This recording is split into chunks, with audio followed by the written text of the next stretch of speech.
শনির সাড়ে সাতি সম্পর্কে আজকে জানাতে চলেছি। সাড়ে সাতি বিষয়টা কি? আমাদের রাশির আগের রাশি থেকে এবং আমরা যে রাশিতে আছি সেই রাশি থেকে তার পরের রাশি পর্যন্ত আমাদের যে রাশি, সেই সময় ট্রানজিটে যখন শনি মহারাজ থাকেন তখন যে 7.5 বছর, সেই 7.5 বছরটাকেই শনির সাড়ে সাতি বলা হয়।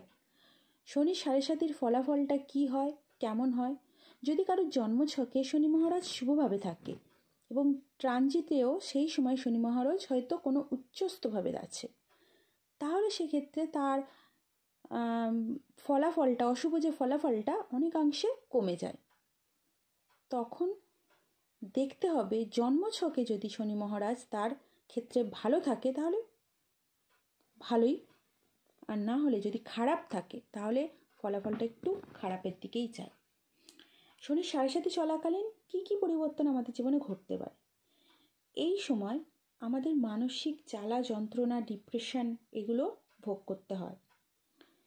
এছাড়াও আমাদের অর্থ সংক্রান্ত ব্যাপারে সমস্যা হতে পারে।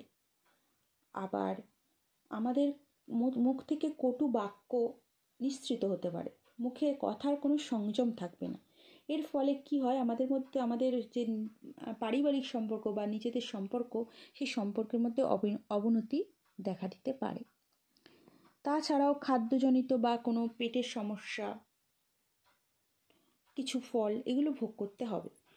এছাড়া আরও একটি, এই সময় বিশেষ করে সাড়ে সাতি চলাকালীন খুব কাছের 3 জন মানুষকে আমরা হারাতে পারি। ধন্যবাদ।